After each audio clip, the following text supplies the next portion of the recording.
savez ce qu'il m'a donné aujourd'hui. Et quand on a commencé, jamais je l'oublierai. Je savais que j'étais dans la voie du Seigneur. Amen.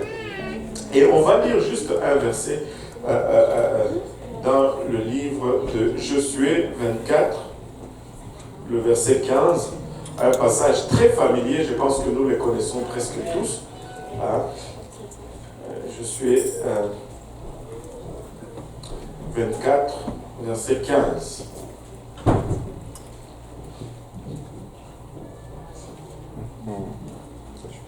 La Bible nous dit, si vous l'avez trouvé, dites Amen. Amen. Et si vous cherchez encore, dites j'arrive.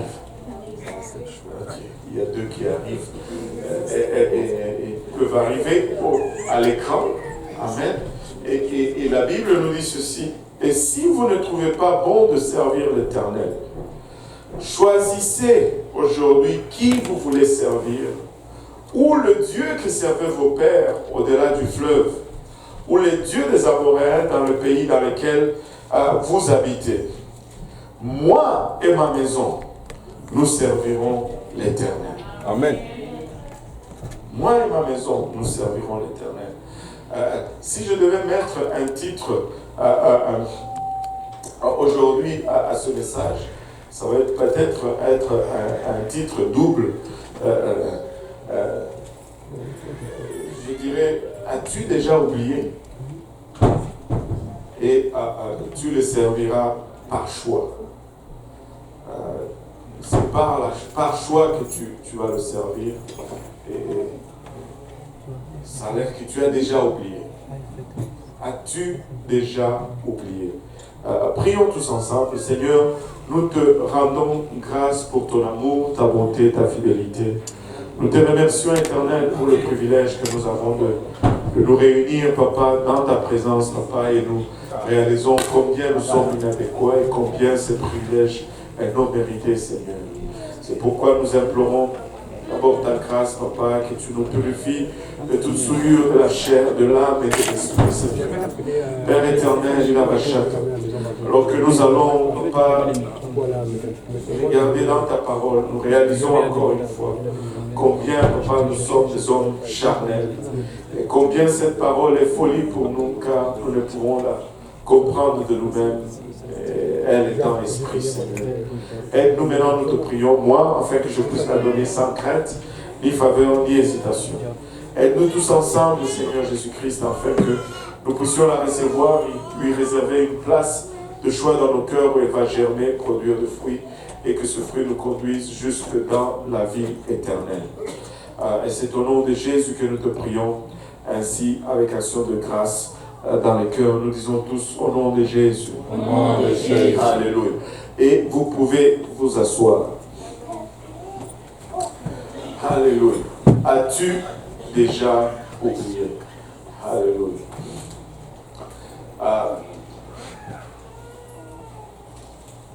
Israël étant sorti de l'Égypte à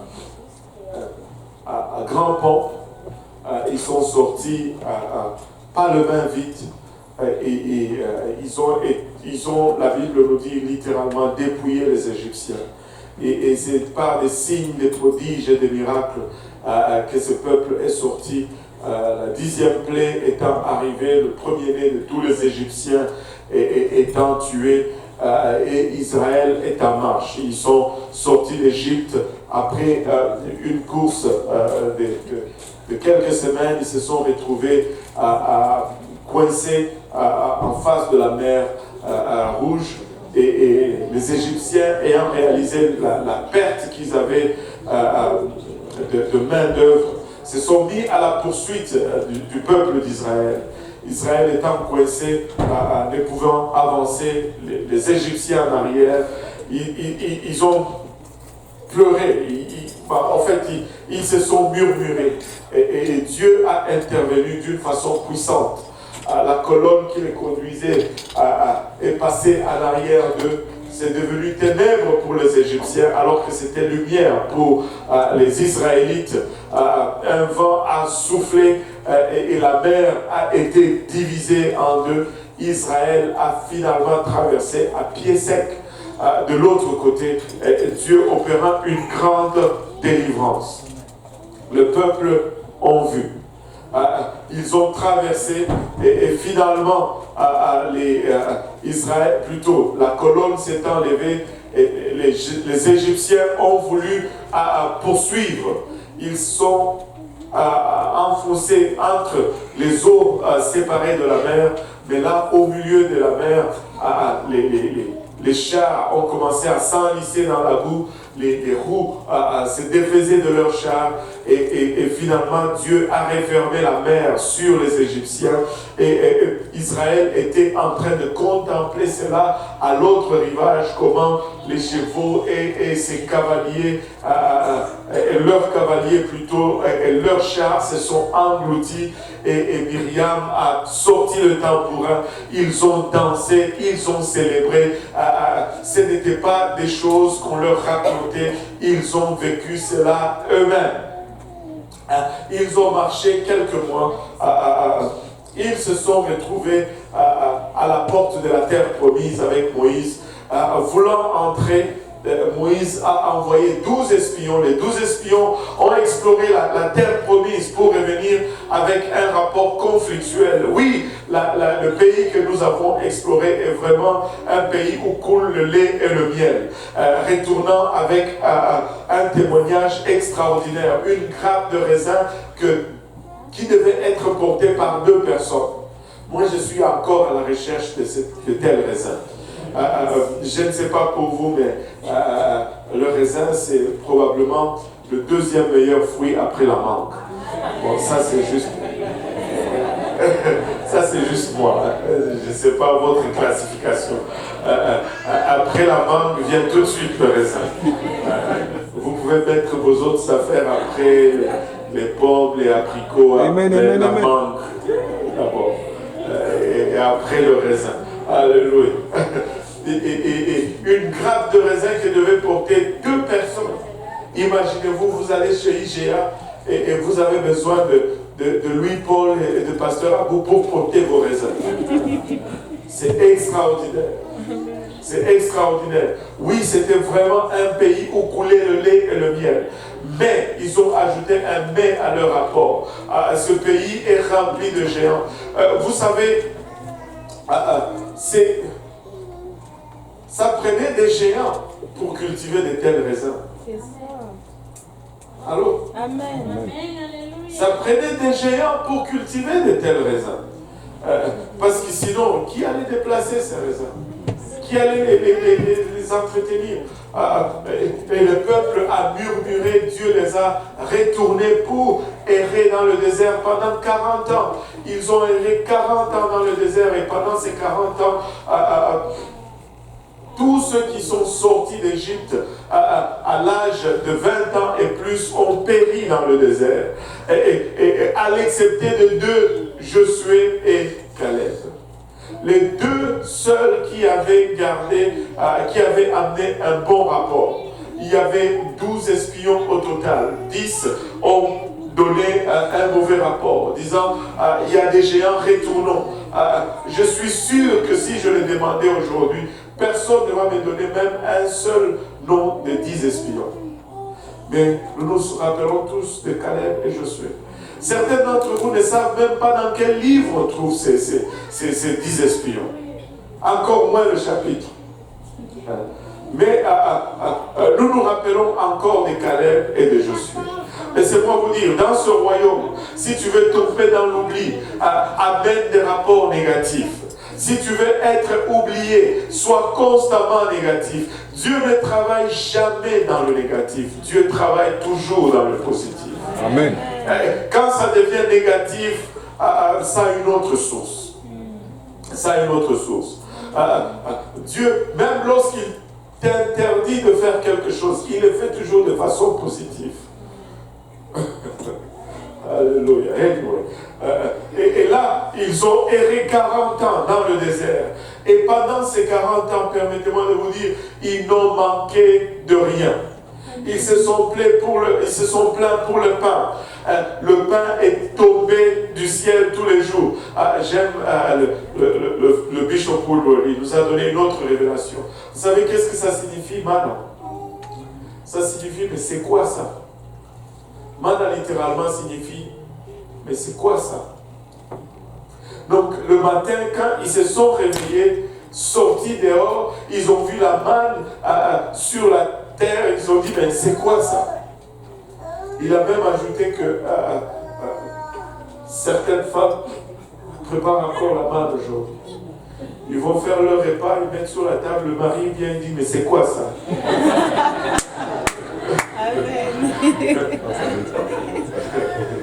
C'est quoi ça? C'est la manne.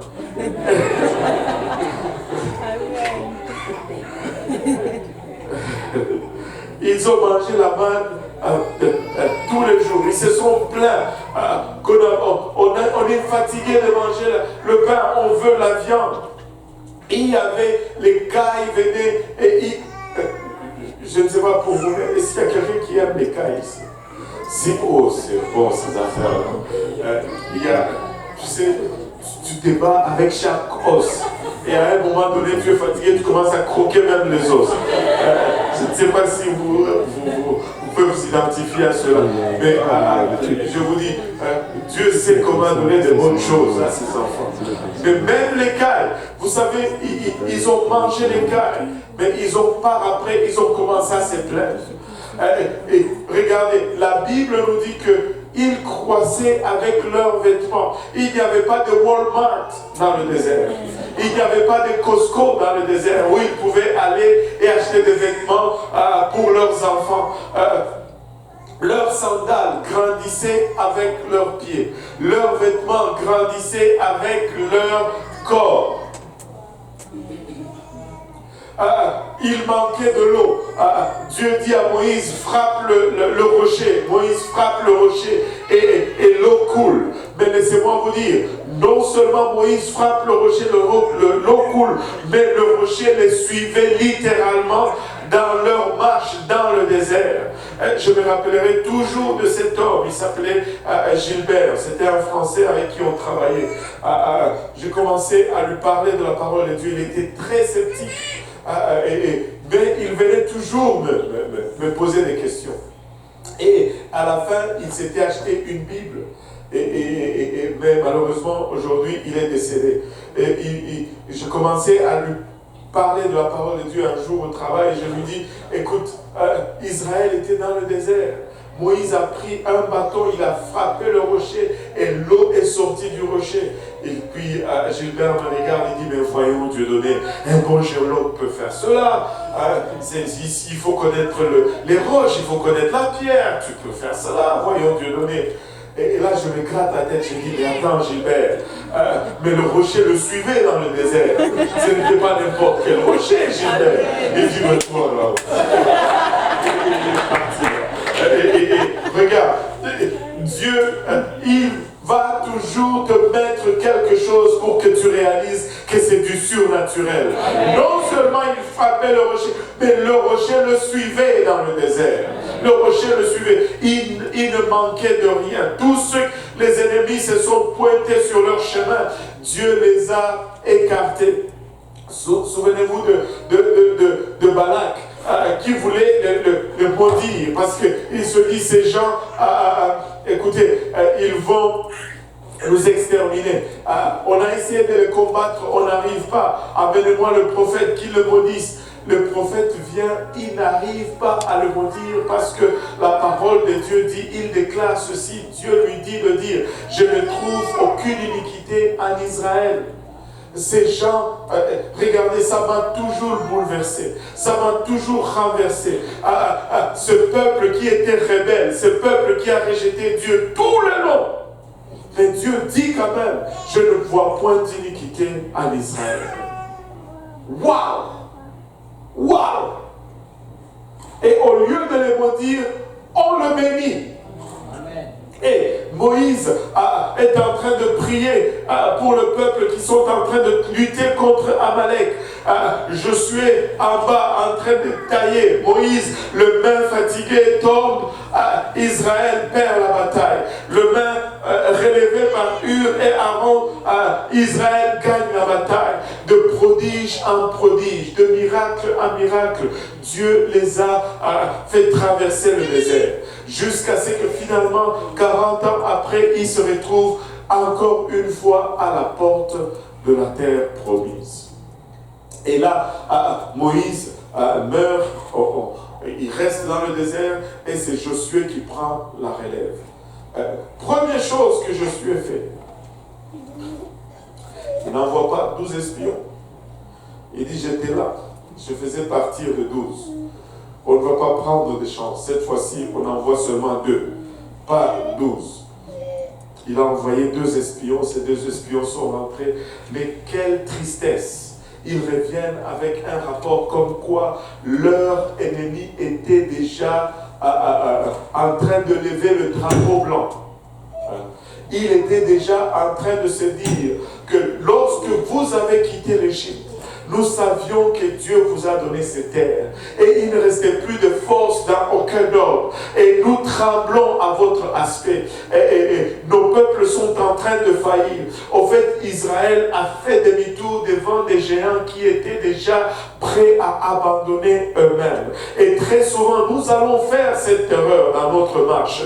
Nous allons arriver face à une situation, face à une circonstance. Nous sommes tellement face à notre problème que la seule chose que nous voyons, c'est notre problème. Et plus nous nous approchons du problème, plus le problème commence à paraître grand et grand et grand. Et on ne voit plus rien d'autre que le problème. Laissez-moi vous dire, de moments, c'est nécessaire juste de s'éloigner de son problème afin d'avoir la bonne perspective et de réaliser que Dieu reste toujours plus grand que tout problème que tu peux lui soumettre.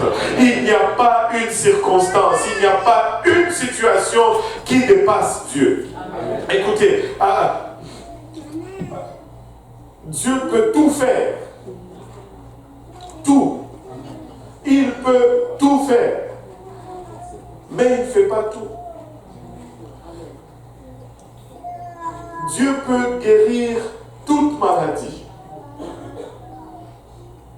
Allô? Amen.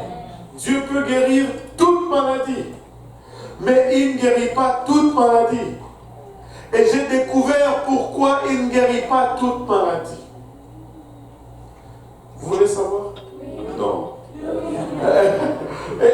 Il ne guérit pas toute maladie. Pourquoi? Parce que, tu sais, s'il ne guérit pas une maladie, c'est parce qu'il va se servir de cette maladie. Grande révélation. Nous voulons qu'il enlève tout. Mais vous savez, il y a de ces épreuves que nous avons besoin pour notre croissance. Alors, il ne peut pas tout guérir, sinon il ne peut pas nous rendre service. Ce qu'il va laisser à nous, il va l'utiliser pour nous. Il va l'utiliser pour nous, il va s'en servir. Si ça ne lui est pas utile, il va le guérir. Mais très souvent, nous voulons qu'il guérisse tout. Et quand il ne guérit pas certaines choses, oh ben non, tu commences à perdre ta foi. Non! Mais non! Il va se servir de cela. Tu vas sortir de là encore plus fort, encore plus rassuré, encore plus en confiance en ces dieux que tu as choisi de servir. Et là, finalement, c'est la grande conquête. Et regardez, événement après événement. Là, Israël, après avoir, les espions rentrent, ils donnent le rapport, tout le monde est encouragé. Ils s'apprêtent à traverser maintenant le Jourdain. Et là, ils allaient le faire d'une autre façon extraordinaire. Vous savez pourquoi? Parce que toute la génération qui est sortie d'Égypte, qui a vu la mer rouge s'ouvrir, n'ont plus ces témoignages. Maintenant, ce sont des jeunes qui sont nés dans le désert, dans le 40 ans dans le désert, qui vont maintenant prendre la promesse. Dieu dit, je veux vous donner aussi le même témoignage que j'ai donné à ceux qui sont sortis d'Égypte. Les sacrificateurs qui s'avancent avec l'arche, dès qu'ils mettent le pied dans le Jourdain s'arrête. L'eau qui venait, je n'ai jamais su, en amont ou en aval, vous allez faire le choix, s'arrête et monte comme un mur. Et l'eau qui descendait, en amont ou en aval, continue de couler et la rivière s'ouvre et là, le peuple traverse encore une fois à sec. Et comme témoignage, ils prennent 12 pierres du fond de la rivière et ils vont mettre comme monument en souvenir de ce que Dieu a fait pour eux. Ils entrent maintenant dans la terre promise. Et la première chose qu'ils font, c'est circoncision, tout le monde, tous ceux qui sont nés dans le désert, circoncision. Et avant de te saisir de tes promesses, tu dois être dans l'alliance.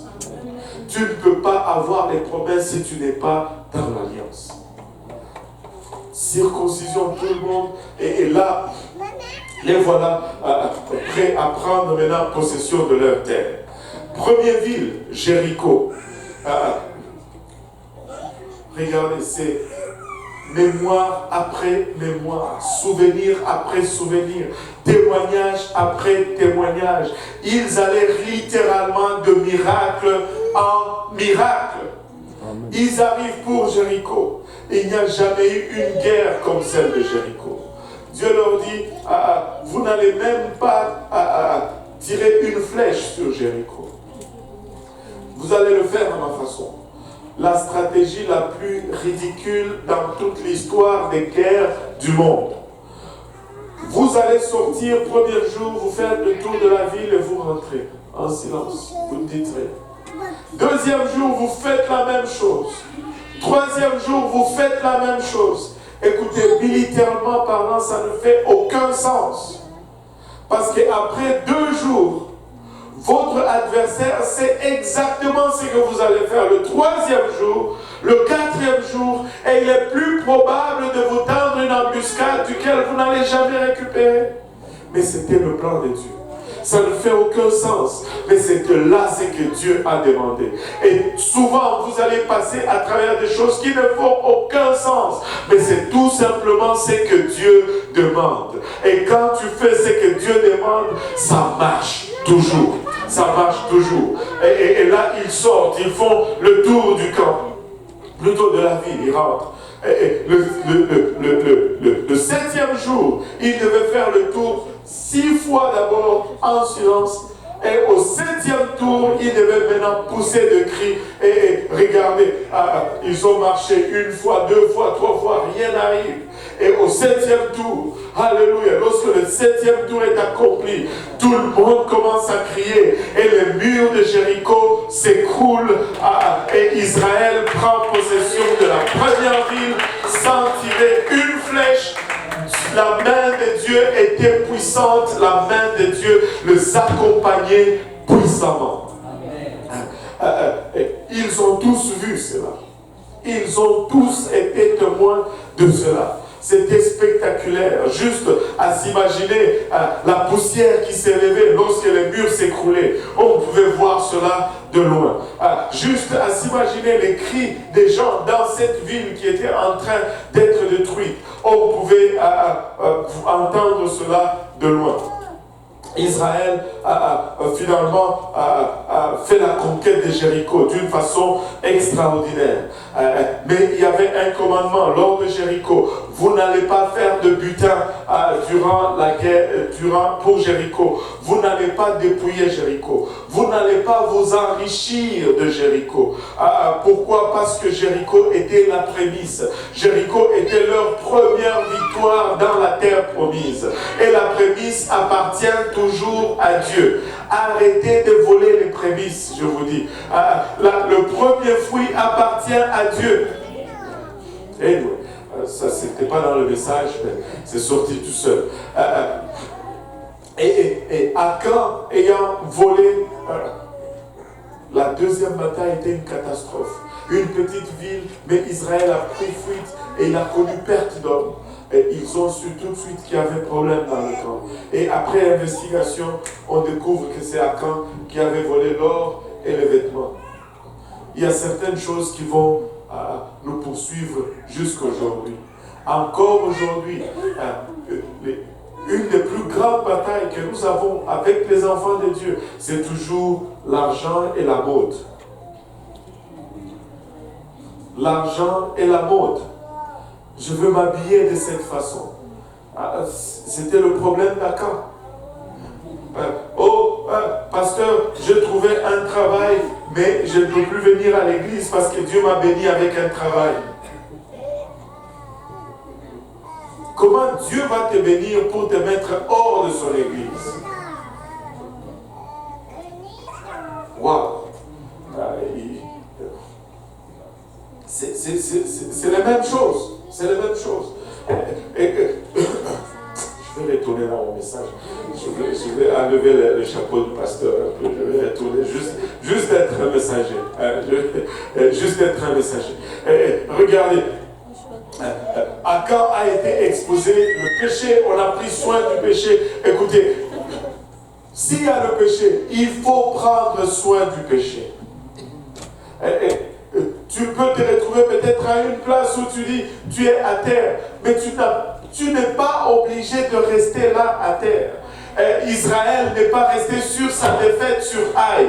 Ils ont pris soin du problème et après ils ont eu la victoire sur Haï. Si tu prends soin du problème, tu vas avoir la victoire. Mais le problème c'est que au lieu de prendre soin de ton péché, tu entretiens ton péché. Et quand je dis prendre soin de ton péché, cela ne veut pas dire soigner ton péché. Cela veut dire couper la tête à ton péché. S'occuper de se débarrasser de ton péché, voilà, pas se débarrasser de ton péché, mais plutôt se débarrasser de ton péché.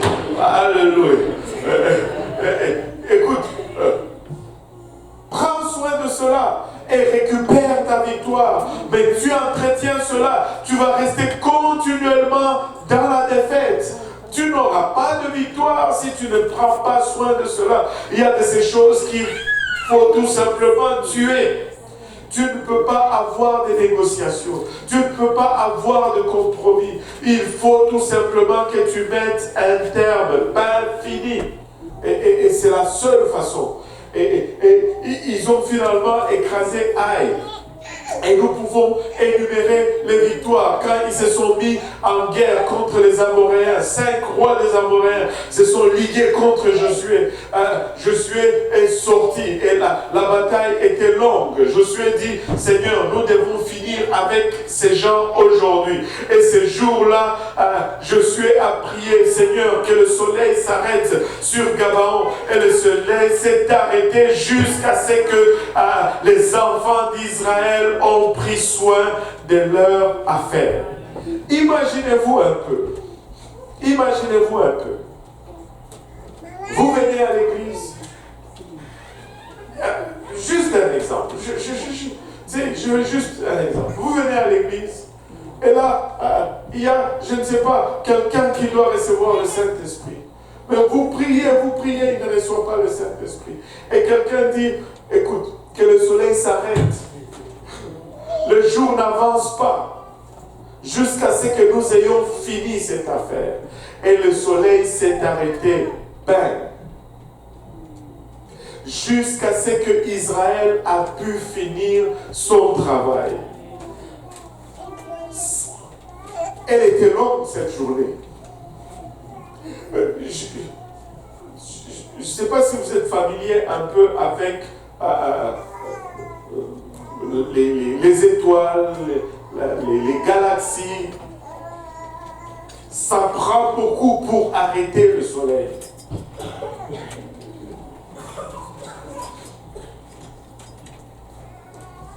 Au fait, littéralement, c'est tout le système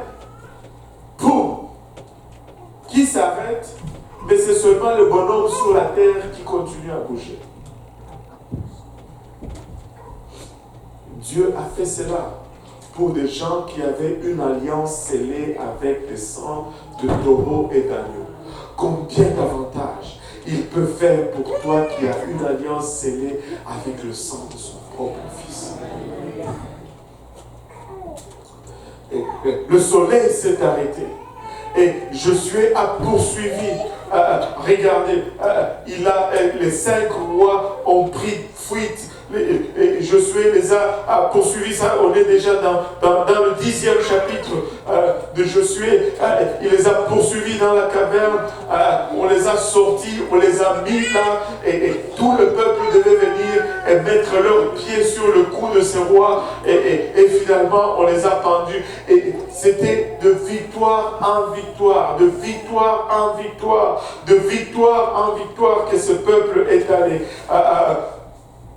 Il n'y a pas eu un seul instant où Dieu les a abandonnés. Pas un seul instant où Dieu les a faillis. Tu commences à te demander, et la question est vraiment celui-ci. Comment expliquer qu'on arrive à la fin de la vie de Josué? Comment pouvons-nous expliquer le verset 15? Que Josué arrive à une place, après un tel témoignage, après un tel vécu, qu'on arrive à une place où Josué convoque les peuples et il leur dit, et si vous ne trouvez pas bon de servir l'Éternel, choisissez aujourd'hui qui vous voulez servir. Après un tel récit, après une sortie si glorieuse de l'Égypte, après telle délivrance de chaque ennemi, après une telle provision dans le désert, de victoire en victoire, de miracle à miracle, comment pouvons-nous expliquer le verset 15? Et si vous ne trouvez pas bon de servir l'Éternel. Et nous pouvons regarder à ceci et dire, waouh, ce peuple était vraiment un peuple au couronne. Et Dieu a tellement fait pour eux. Moi, si j'étais là, sûrement, je n'allais pas tomber dans leur piège. Écoutez, voir le fleuve, plutôt la mer Rouge se séparer. Pasteur, je n'allais jamais douter de Dieu par la suite. Pasteur, voir cette colonne de feu marcher devant moi, mais comment est-ce que j'aurais pu même douter de Dieu? Non, je n'aurais jamais fait une telle chose. Pasteur, après avoir mangé, si je mangeais de la manne chaque jour, que si je voyais les cailles chaque jour dans le camp, je n'allais jamais questionner Dieu. S'il me demandait, j'allais le faire. Moi, je promets, si moi j'étais là à ce temps-là, je me demande comment ils ont pu faire cela. Mais nous aurions parlé trop vite si nous disions cela. Parce que nous n'avons qu'à regarder notre vie à nous-mêmes. Une vie pavée de témoignages. Si je regarde juste dans cette salle, oh que je peux crier combien Dieu a été bon pour nous. Combien Dieu a été bon pour nous. Nous n'avions peut-être pas été esclaves en Égypte, mais nous avions été esclaves du péché, sans espoir de nous en sortir, ne connaissant même pas qu'il y avait une vérité quelque part. Nous étions en train de faire de l'idolâtrie. Laissez-moi vous dire, je peux parler pour moi-même, peut-être pour vous, vous avez une histoire différente. Je peux parler pour moi-même. J'étais à des places où j'adorais des statues, je marchais à genoux dans un sanctuaire, à baiser les pieds d'une crucifix en bronze quelque part, pensant rendre un culte à Dieu, complètement perdu, loin de la vérité, ne sachant même qu'il y ait une vérité quelque part, mais dans sa grâce,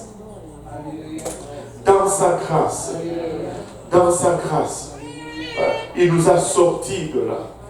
Un jour, quelqu'un est venu, il nous a parlé de ce Jésus. Peut-être nous étions en train de croire. Écoutez, on peut adorer le même Dieu, mais la compréhension de ce Dieu est complètement erronée.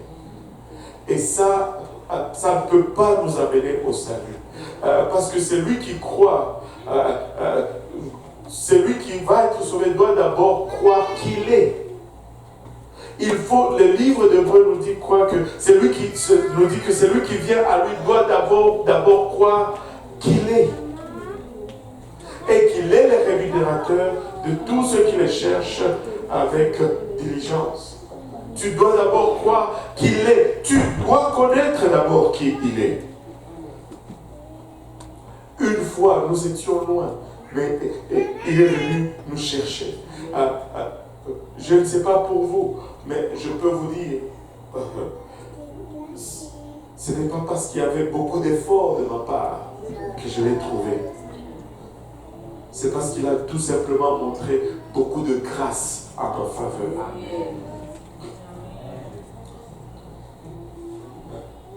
Peut-être certains d'entre vous ont prié, Seigneur, montre-moi qui tu es. Vous avez jeûné pendant 57 jours dans une salle sombre, sans lumière. Seigneur, dis-moi, vous avez fait un effort. Même moi, j'étais en train d'errer lorsque Dieu m'a ramassé quelque part. Oui, je ne voulais pas aller en enfer. Mais je ne peux pas vous dire que j'ai travaillé fort pour manquer l'enfer. Allô? Alléluia. Tout comme il les a sortis d'Égypte, il nous a sortis de ce monde. Et lorsqu'il nous a sortis de ce monde, ça n'a pas été juste, bon, nous voici, Seigneur, nous commençons à les servir. Non, il nous a sortis de ce monde, mais le monde s'est mis à notre trousse. Mais qu'est-ce que tu fais? Mais tu as perdu ta tête, Kaosi. Mais tu ne vas pas finir comme ça. Il y a quelqu'un qui me disait, mais non, où est-ce? Bon. Il y a quelqu'un qui me disait, tu ne commences pas comme ça. Parce que très souvent chez nous, tu vois des vieux papas qui vont à l'église et qui ont leur Bible là. Et je ne sais pas pourquoi ils mettent ça là. Mais ils prennent ils mettent. Et là, il y a un terme maintenant qu'on dit. Tu commences comme ça et tu finis comme ça. Il dit, mais si toi tu commences comme ça, comment tu vas finir? Enfin, j'espère finir comme ça. Écoute, le monde ne nous a pas laissé partir. Il s'est mis à nos trousses. Mais regarde, qu'est-ce que tu vas manquer? Ta vie va être plate. Mais où est-ce que tu comptes? Tu es trop jeune pour cela. Vis un peu. Écoutez, j'ai trouvé la vraie vie. Car la vraie vie se trouve en lui. Écoute, de ce qu'on pouvait donner des chances de réussir. Je ne sais pas pour vous, mais je vais juste prendre la liberté de dire cela. Nous étions le moins sur lesquels on pouvait gager quelque chose qu'ils allaient réussir ou devenir quelque chose. Mais le Seigneur, alléluia, par sa grâce, il a pavé nos marches de prodiges et de miracles. Laisse-moi te dire, le fait que tu sois là aujourd'hui, assis dans cette salle, est le témoignage même de l'œuvre et du miracle de Dieu. Tu ne peux pas arriver à une place où tu commences à regarder en arrière et dire, oh, mais attends, ma vie aujourd'hui, as-tu déjà oublié? As-tu déjà oublié? Des nuits où, je ne sais pas pour vous, mais moi je peux vous raconter des choses. Ce n'est pas que j'ai touché les fétiches, je n'ai jamais été chez les féticheurs. Je n'ai jamais touché les choses. Mais laissez-moi vous dire, ça m'arrivait souvent que tu passes une longue journée, tu rentres dans l'après-midi, tu dors, c'est sommeil qui te tient vers 16h. Tu dors profondément et là, à 17h30, 17h45, tu te réveilles. Et tu ressens un vide total. Tu es à moitié endormi, à moitié réveillé. Honnêtement, tu ne sais même plus qui tu es. Tu ne sais pas où tu es. Et là, tu es dans cette salle, dans la chambre. Tu te demandes même où se trouve la sortie de la pièce. Je ne sais pas si c'est déjà arrivé à quelqu'un, mais une angoisse totale, un vide total. Mais laissez-moi vous dire, alléluia, seul Jésus peut remplir ce vide et il remplit ce vide depuis que je suis à Christ, je n'ai plus jamais, alors jamais senti ces espèces d'angoisse. Et vous savez, des fois, on dormait, tu dors, tu as des rêves bizarres. Et c'était toujours... J'ai rêvé beaucoup de la fin du monde, quand je n'étais pas prêt. et tu rêves, et dans mes rêves, c'était presque la même chose. D'abord, il n'y avait pas beaucoup de lumière, c'était toujours sombre, à peine clair. Et c'est comme si le ciel était trop bas. Et un chaos total.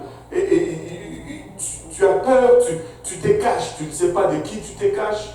Tu fuis, des fois tu cours, tu n'arrives pas, tu tombes, tu n'arrives pas, tu essaies de te relever dans ton rêve, tu n'arrives pas à te relever.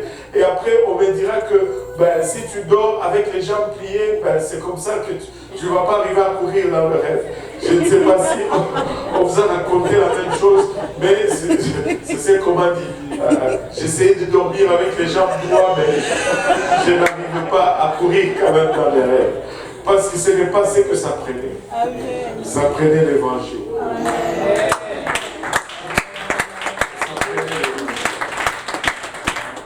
Alors tu peux être là aujourd'hui, tu me dis, mais pasteur, comment est-ce qu'on sort de l'Égypte? Comment est-ce qu'on sort de ce monde? On est quand même encore dedans.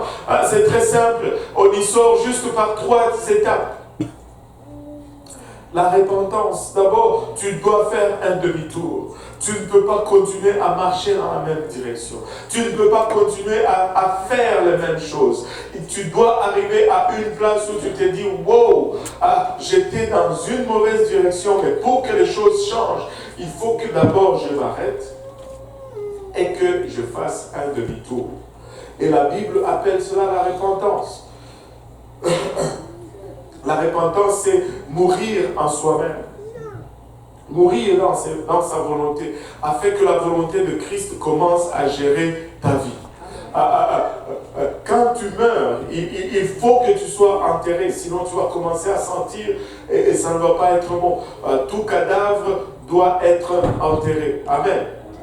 C'est pourquoi nous avons une piscine ici. Après la repentance, vient le baptême d'eau au nom de Jésus-Christ pour le pardon de tes péchés. Laisse-moi te dire, mon frère, ma soeur, tu dois être enseveli dans les eaux du baptême au nom de Jésus pour le pardon de tes péchés. On discutait de cela hier avec quelques frères au sujet de quelques endroits où, tu sais, des fois, nous essayons d'être... Nous avons le souci de très bien faire. Hein? Et nous essayons d'être sophistiqués. Et des fois, nous devenons même plus spirituels que la Bible elle-même. Dans la Bible, si je regarde dans la Bible, il n'y a pas une seule personne qui a fait des cours de baptême. Si je regarde dans ma Bible, il n'y a pas un seul baptême qui a été reporté à demain. Tous les baptêmes étaient faits le même jour. Là, vous m'avez pardonné.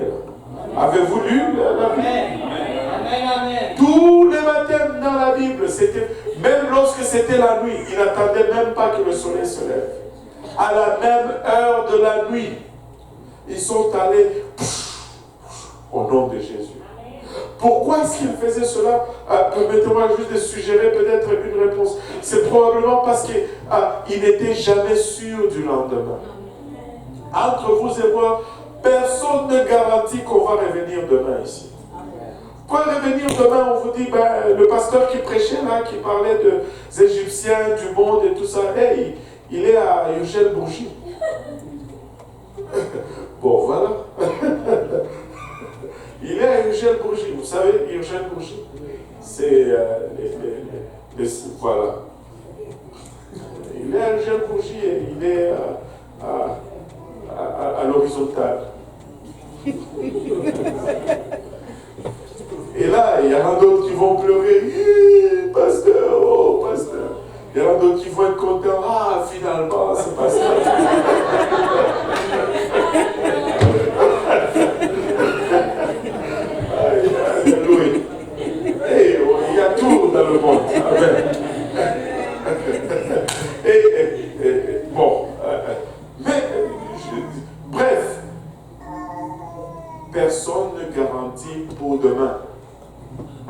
C'est pourquoi il les faisait toujours le même jour.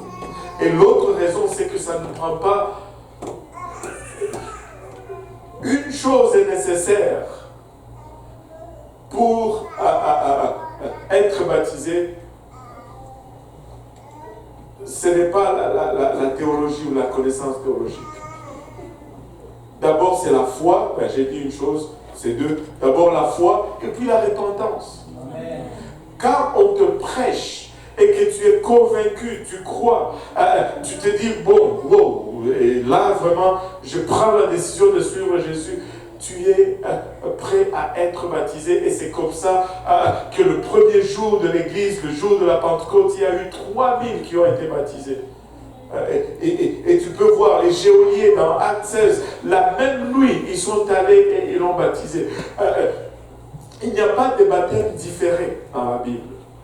Et nous ne voulons pas avoir non plus de baptême différé dans l'église pentecôtiste unie de l'Est. Si quelqu'un veut se faire baptiser, même avant que je ne finisse mon message, tu peux aller pendant que je prêche. Alléluia, tu révèles le nom de Jésus dans les autres baptêmes, parce que c'est la chose la plus importante. Après le baptême d'eau qui doit être fait au nom de Jésus-Christ pour le pardon des péchés. Encore une fois, le baptême est fait pour le pardon des péchés. Ce n'est pas pour un témoignage extérieur. La Bible dit pour le pardon de vos péchés. C'est quoi? C'est Acte 2:38. Répentez-vous et que chacun de vous soit baptisé au nom de Jésus-Christ. Pourquoi? Pour le pardon de vos péchés. Amen. Alléluia.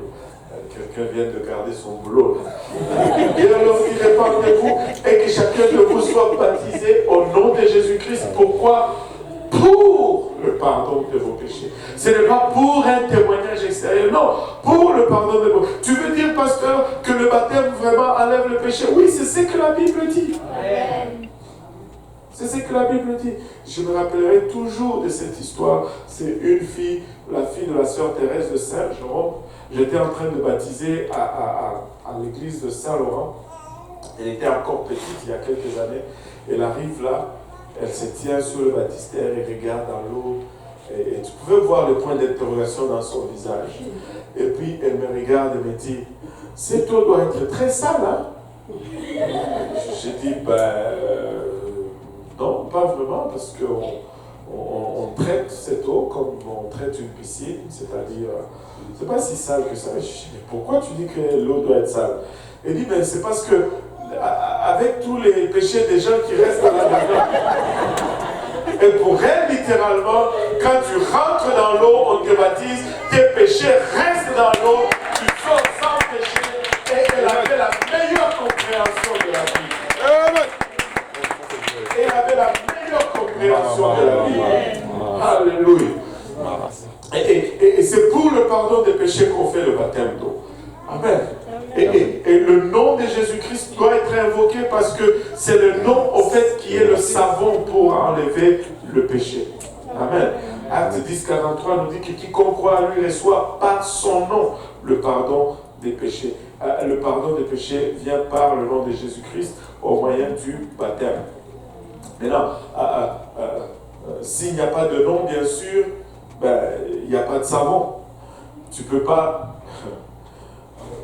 Ça, c'est juste l'autre moitié de la révélation. Bon, je sais que mes révélations ne sont pas explosives, mais c'est quand même des révélations. Je vais vous les partager quand même. La première partie de la révélation, c'est que, écoute, si tu mets des vêtements sales dans la laveuse, que tu ne mets pas de savon, à la fin de ton lavage, tu as des vêtements mouillés et sales. Amen. Ils étaient secs et sales avant, mais maintenant ils sont mouillés et sales. Parce que tu n'as pas mis de savon. Mais si tu mets de l'eau sans savon, plutôt, si tu mets du savon sans l'eau, tu ne laves pas plus. Je me suis toujours demandé comment on fait le lavage à sec. Si quelqu'un a déjà travaillé dans le lavage à sec, est-ce qu'il lave à sec ou ils mettent un liquide. Je ne sais pas. Ça, c'est une question honnête. C'est pas un piège. Mais mettre le savon sans l'eau, tu ne vas pas laver non plus. Tu ne peux pas laver seulement avec du savon. C'est pourquoi Jacques nous dit, il est venu non seulement avec le sang, non seulement avec l'eau seulement, il est venu avec l'eau et le sang. Et le sang, c'est le nom de Jésus-Christ. Sans effusion de sang, il n'y a pas de pardon de péché. Alléluia.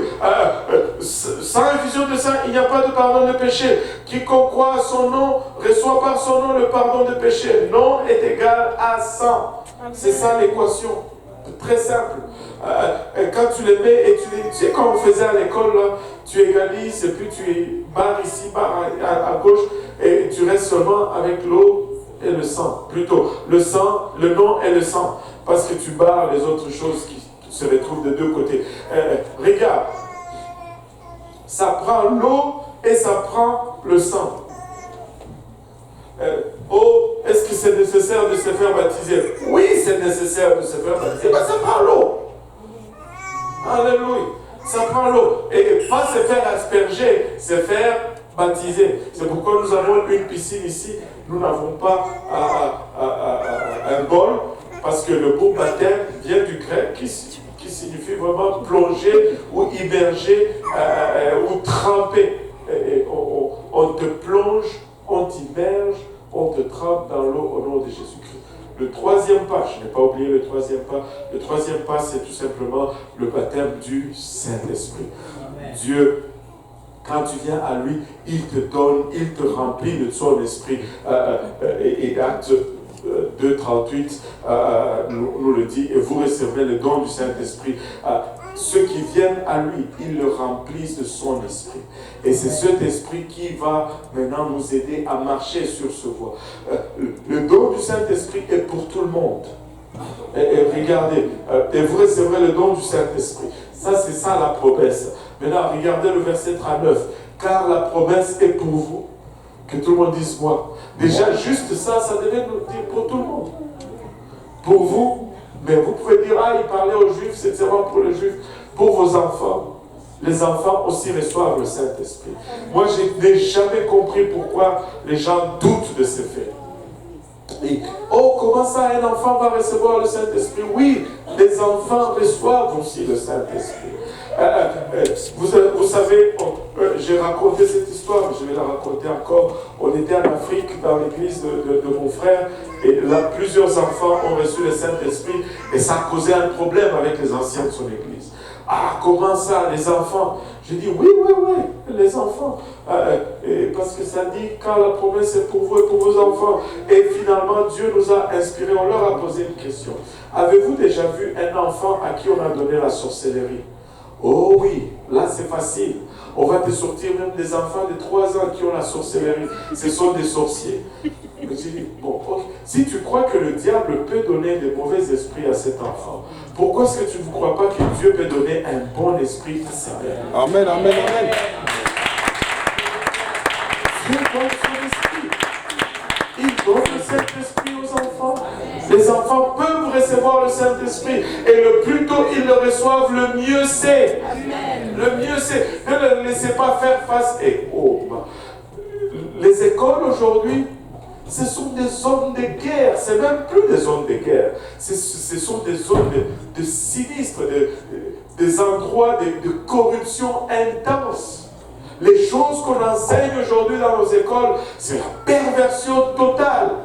Et nous ne pouvons pas envoyer nos enfants dans ces affaires-là sans l'Esprit de Dieu, mais c'est les vouer à la mort totale. Ils doivent avoir le Saint-Esprit. On doit prier pour nos enfants afin que Dieu leur remplisse de son esprit. Alléluia. Vous recevrez le nom du Saint-Esprit. Quand tu reçois le Saint-Esprit, tu parles en d'autres langues.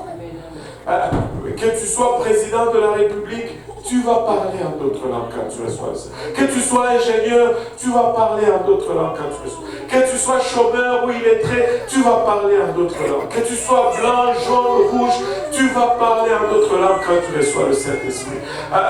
L'évidence du Saint-Esprit, c'est de parler en langue. Regardez Jean 3, rapidement. Jean 3, verset 8, Jésus parle à Nicodème. Il lui dit, tu dois être né de nouveau. Et Nicodème lui dit, mais je ne peux pas rentrer dans le ventre de ma mère. Et puis par la suite, Jésus dit, non, je ne parle pas de rentrer. Tu dois naître d'eau, parlant du baptême d'eau et de l'esprit, du baptême de l'esprit. Oh, bien sûr, Jésus n'explique pas le baptême d'eau parce que il s'explique tout seul. Quand tu vois quelqu'un se faire baptiser, c'est clair. Il vient, il rentre dans l'eau, on le plonge, il sort de là tout mouillé, on a invoqué le nom de Jésus sur lui, et c'est clair. Mais le baptême du Saint-Esprit, c'est Dieu qui le donne. Il dit ici, regarde, je pense que c'est le verset le plus puissant en ce qui concerne l'évidence du parler en langue. Le vent souffle où il veut, et tu en entends le bruit, mais tu ne sais d'où il vient ni où il va. Il en est ainsi de certaines hommes qui naissent de l'esprit. Donc, de tout homme qui est né de l'esprit. Un homme qui est né de l'esprit, tu vas l'entendre. Tu vas l'entendre. Tu en entends le bruit. Tu vas entendre quelqu'un qui est né de l'esprit. Et pour entendre quelqu'un, il faut qu'il parle. Allô? Amen. Et pour que tu entendes quelqu'un, il faut qu'il émette un bruit ou un son, n'est-ce pas? Donc il va parler en langue. Il ne va pas pleurer. Si c'était pleurer, tous ceux qui pleurent, on ne peut pas dire qu'ils ont le Saint-Esprit. Alléluia. Donc, si tu viens aujourd'hui, on prie pour toi, et que tu pleures, cela ne veut pas dire que tu as reçu le Saint-Esprit. C'est quand tu vas parler en langue. Tu peux shaker. L'Esprit peut te faire shaker. Et tu peux secouer. L'Esprit peut te secouer. Des fois, tu peux même avoir la chair des poules. Mais on ne peut pas confirmer avec toutes ces choses. Mais quand tu parles en langue, on sait que tu as reçu le Saint-Esprit et on se réjouit. Vous savez, servir Dieu, c'est extraordinaire. Vous savez, Dieu nous a sortis de l'horreur. Nous sommes passés par ces choses. Nous avons commencé à vivre pour Dieu. Et si je commence à regarder, oh, tel a un tel témoignage, tel a un tel témoignage, mais des fois, nous arrivons à des moments où nous faisons face à un problème. Et nous oublions. Au lieu de faire confiance à ces dieux qui nous a sortis de là, nous voulons commencer à le faire à notre façon. Israël est arrivé à une place où malgré ce que Dieu a fait, regardez ce que je voulais vous montrer ici. Si tu lis le chapitre 24, et Josué décrit tout ce que Dieu a fait pour son peuple. Et quand il arrive au verset 15, il dit, et si vous ne trouvez pas bon de servir l'Éternel, choisissez aujourd'hui. En d'autres termes, il est en train de dire, cela relève tout simplement du choix. Cela relève tout simplement d'une décision. Vous savez, servir Dieu, ce n'est pas parce qu'il a fait ou parce qu'il n'a pas fait. Ça va être parce que tu vas décider. Alléluia. Ça va être parce que tu vas choisir de le servir. Si ce n'était pas une question de choix, Job n'allait pas le servir pendant longtemps. Et jusque-là, je ne connais pas personne qui a enduré comme Job. Amen. Amen. Est-ce qu'il y a des Jobs dans notre église? Non. Alléluia. Donc nous pouvons tous y arriver. Alléluia. Amen. Amen. Oh, ne me lâchez pas là. Je veux juste mon nez bouché un peu. On va prêcher quand même. Nez bouché ou débouché, on va prêcher. Alléluia. Regardez ceci. Josué est en train de dire maintenant à ce peuple, choisissez, il est question de choix, choisissez aujourd'hui qui vous voulez servir. Ou le Dieu que servaient vos pères au-delà du fleuve, ou le Dieu des Amoréens dans le pays de quel vous habitez, moi et ma maison. Et en d'autres termes, il dit, faites le choix. Mais il finit en disant, chacun va faire son choix pour lui-même. Tu sais, des fois, nous avons tendance à blâmer tout le monde. Oh, moi, si je ne sers pas Dieu, c'est à cause de pasteur Abou. Et l'autre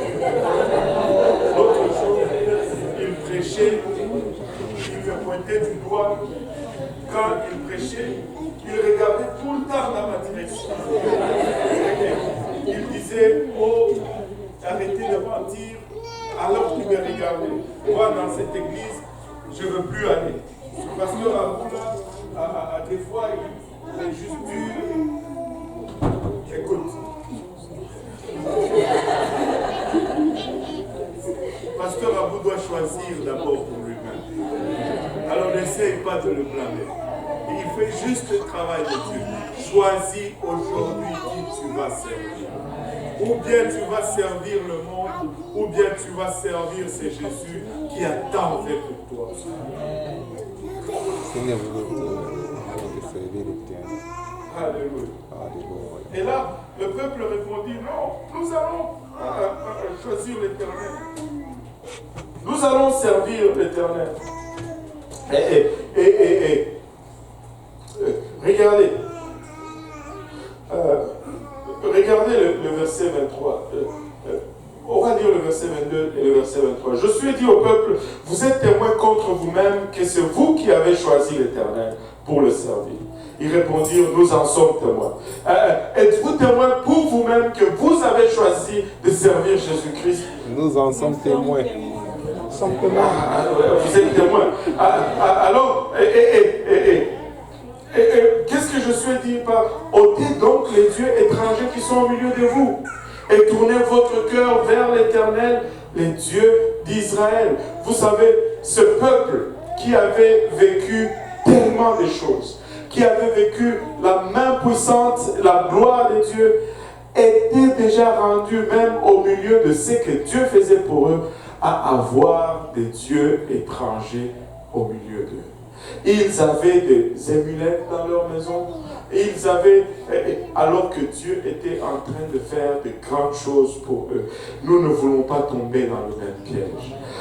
Oui, je sais que peut-être je ne peux pas vous faire entrer un Bouddha en bois dans votre maison aujourd'hui. Vous allez dire, non, pasteur, c'est de l'idolâtrie, moi, rien à faire. Cette forme d'idolâtrie, oui, on ne veut pas y arriver. Mais il y a beaucoup d'autres idoles que vous avez fait rentrer dans vos maisons. Facebook. Oups, je me suis trompé. Regarde, quand ça commence à prendre plus de temps que le temps que tu passes en prière, ça devient une idole. Ça devient une idole. Écoutez, nous n'adorons peut-être pas de Bouddha, mais ça va être les amusements, ça va être les sports, ça va être le travail. Ça semble, mais pasteur, c'est le travail. C'est quand quelqu'un te sort la carte du travail, tu ne peux plus rien dire, tu vois. Parce que si tu dis quelque chose, il va te dire, c'est toi qui vas nourrir ma famille.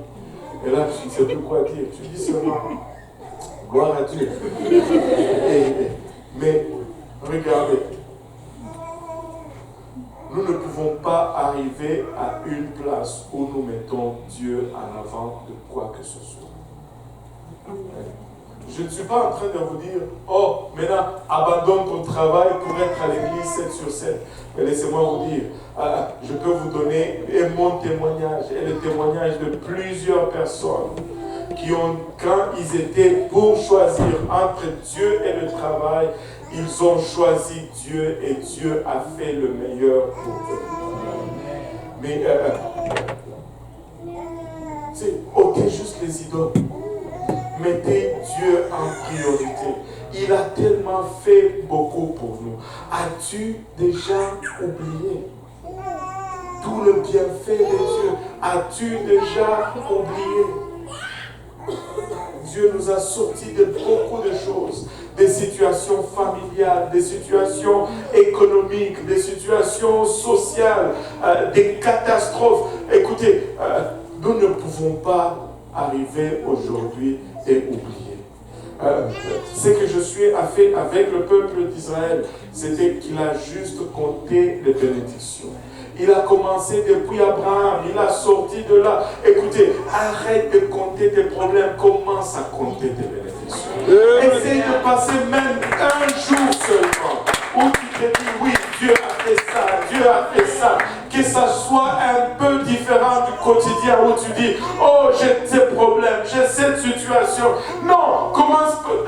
Dieu a fait ça, il a fait ça, il a fait ça. Voici, tu peux même les énumérer dans une journée, tout ce que Dieu a fait pour toi.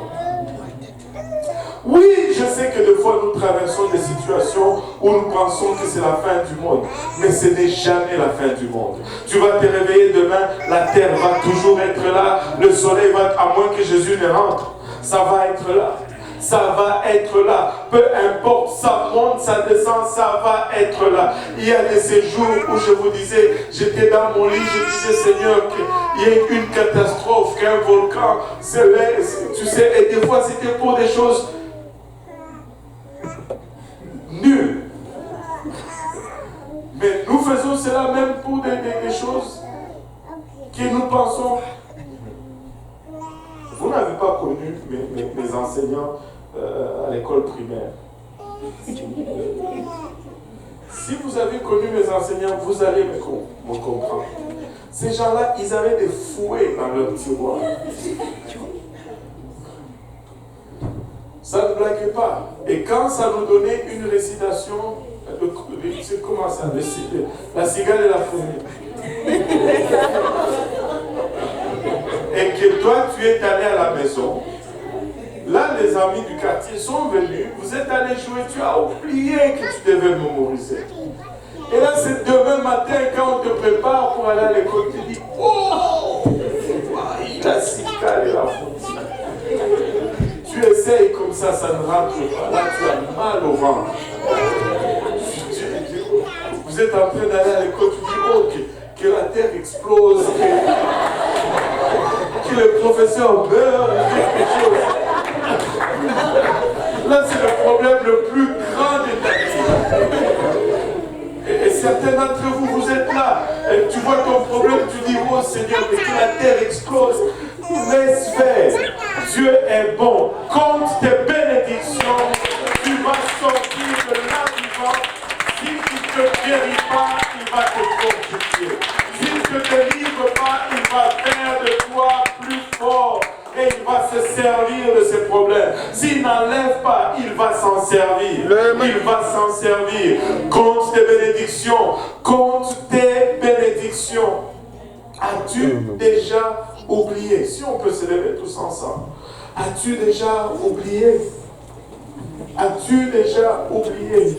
Nous venons de loin. Nous venons de loin. N'oublie pas ce que Dieu a fait pour toi. Il ne t'a pas sorti de l'Égypte pour que tu meurs dans le désert. Il a une destination pour toi et il va t'amener à bon port. Il va t'amener à bon port. Jésus est un capitaine qui n'abandonne jamais le navire. Il va t'amener à bon port. Nous allons y arriver. Regarde ton voisin, dis-lui, nous allons y arriver. Je suis décidé d'aller au ciel. Je suis décidé de passer par-dessus mes problèmes. Je suis décidé de vivre pour ces dieux. Je vais mettre tous les idoles dehors. Alléluia. Si tu es vraiment décidé d'y arriver, ou si tu es encore, tu n'as pas encore obéi à l'évangile comme on l'a partagé tout à l'heure, et que tu voudrais y obéir, nous avons l'eau, nous avons des vêtements de l'échange, ça ne prend que ton obéissance.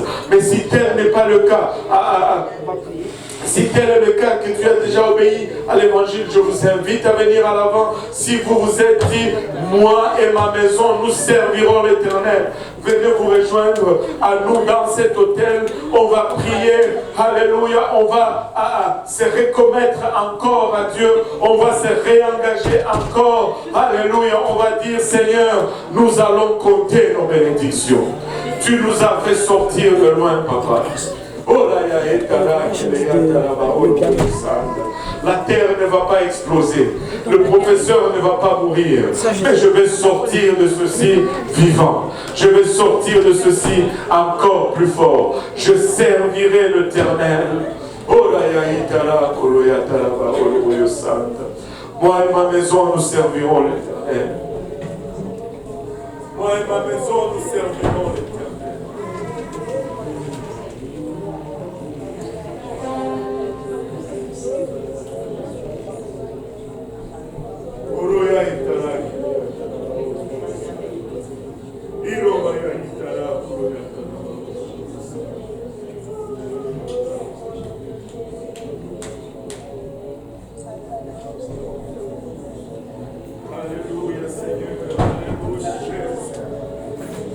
Alléluia, est-ce que tu peux parler juste à ton Dieu pour un moment? Juste pour un moment, lui ouvrir ton cœur et lui dire, Seigneur, alléluia, je sais que les temps sont difficiles, mais je sais que tu es plus grand, papa.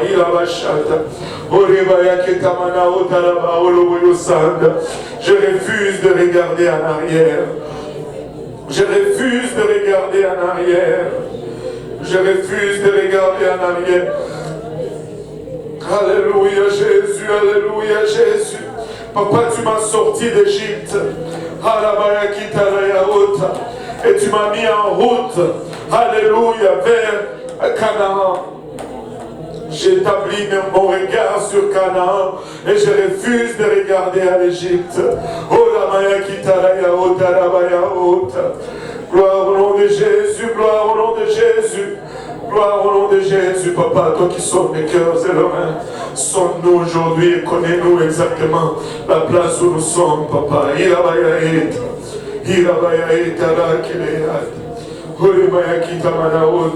Je ne veux pas recourir aux choses anciennes, papa. Alléluia. Je ne veux pas revenir aux choses anciennes.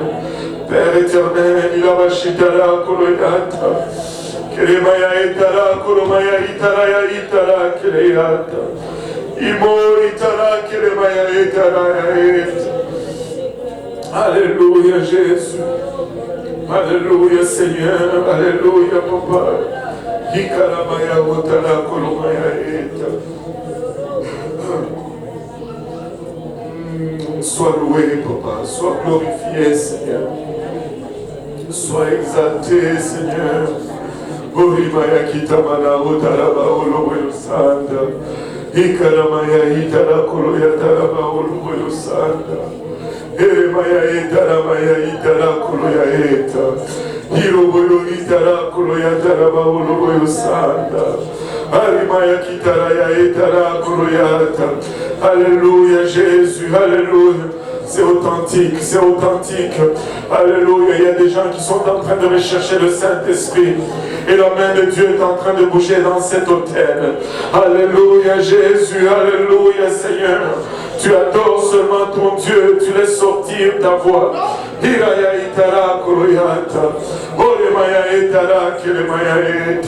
Alléluia Seigneur, alléluia Jésus.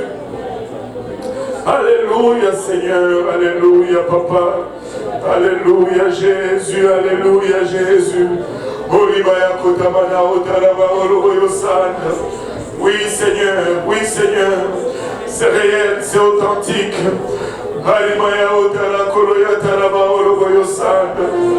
C'est authentique. Alléluia Seigneur, alléluia. Alléluia Seigneur, alléluia. C'est ça, c'est la présence du Seigneur que tu es en train de ressentir. Alléluia.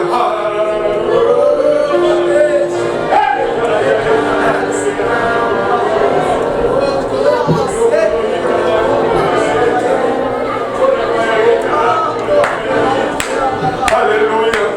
C'est authentique. C'est réel.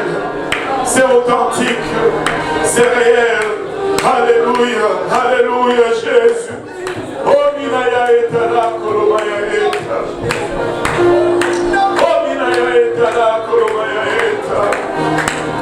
Oh minaya etala kolomaya eta. Oh minaya etala kolomaya eta yaota. Hiro yonitala maya etala kolomaya eta. Oh maya etala yaota maya eta. Alléluia Jésus, Alléluia Seigneur, Alléluia.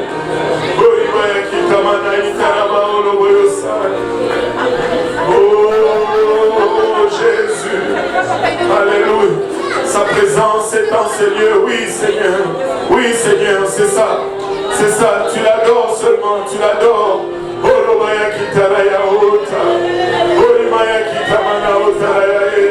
C'est sur le bout des talents. C'est sur le bout des talents.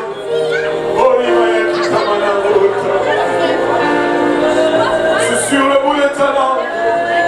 Le pouvoir de la vie et de la mort se trouve sur la langue. Oui, Seigneur. Oui, Seigneur. Oui, Seigneur Jésus. Hiroboyo kitamana otaraba oloboyo sanda. Hiroboyo kitamana otaraba oloboyo sanda. Alléluia, Alléluia, Alléluia Seigneur. Alléluia Jésus. Fortifie ton peuple, courage ton peuple Seigneur. Hiroboyo kitaraya limita. Hiroboyo kitaraya limita. Hiroboyo kitaraya limita. Ouais, c'est ça. C'est sur le bout de la langue.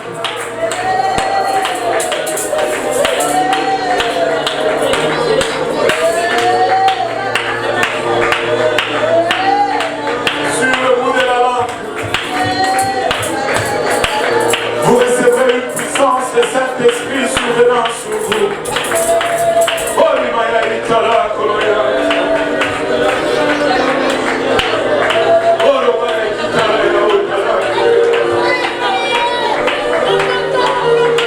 Alléluia Jésus, Alléluia Seigneur.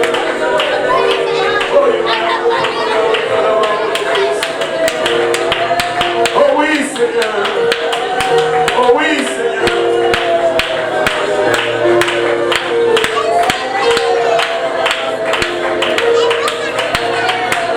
Oui Jésus.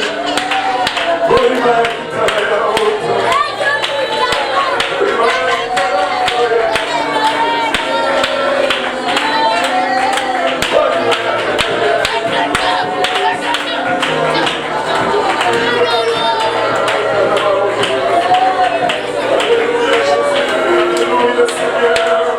Alléluia, papa, alléluia.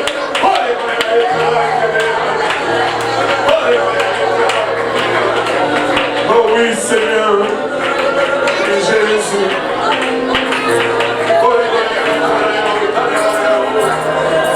Gloire au nom de Jésus, gloire au nom de Jésus.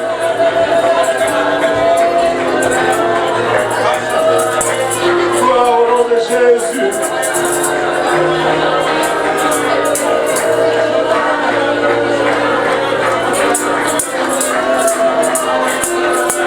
Oh oui, Seigneur, c'est réel, c'est authentique, tu peux le recevoir. La main de Dieu n'est pas courte. Alléluia.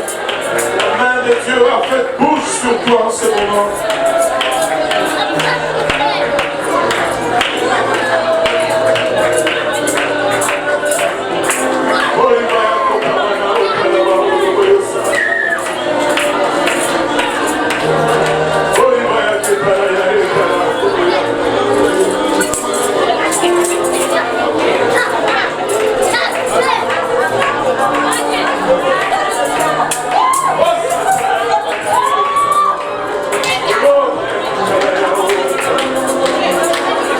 Alléluia, c'est réel, c'est authentique.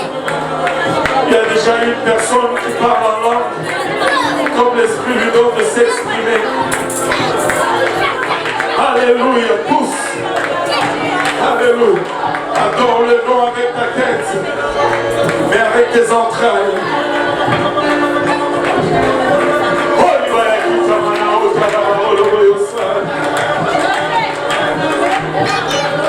Gloire au nom de Jésus. Gloire au nom de Jésus. C'est une puissance. C'est une puissance. Le Saint-Esprit survenant sur vous. Alléluia. Oh, Sakarayaeta.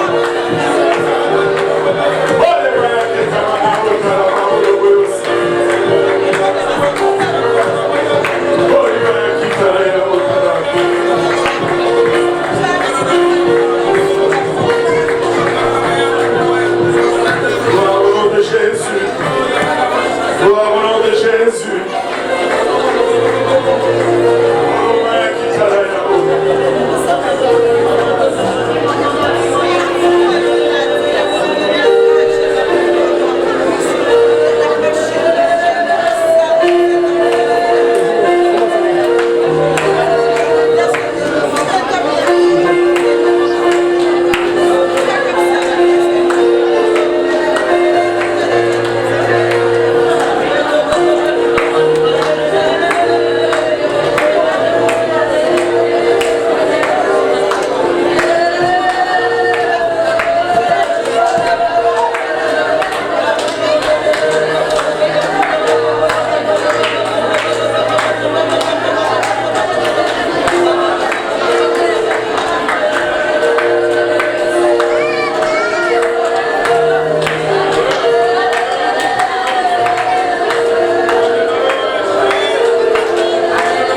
avancer.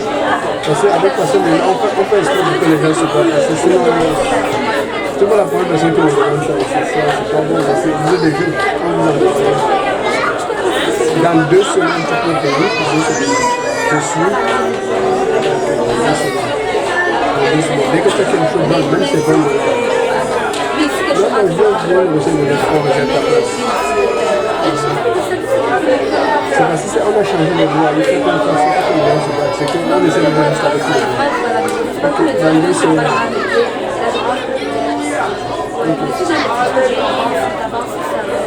Dans 2 semaines.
Ok, pour le retraite, ok c'est bon.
ça s'est arrêté. Je pense qu'il manque d'espace pour l'espace de moi de la prochaine télévision. Non, ça.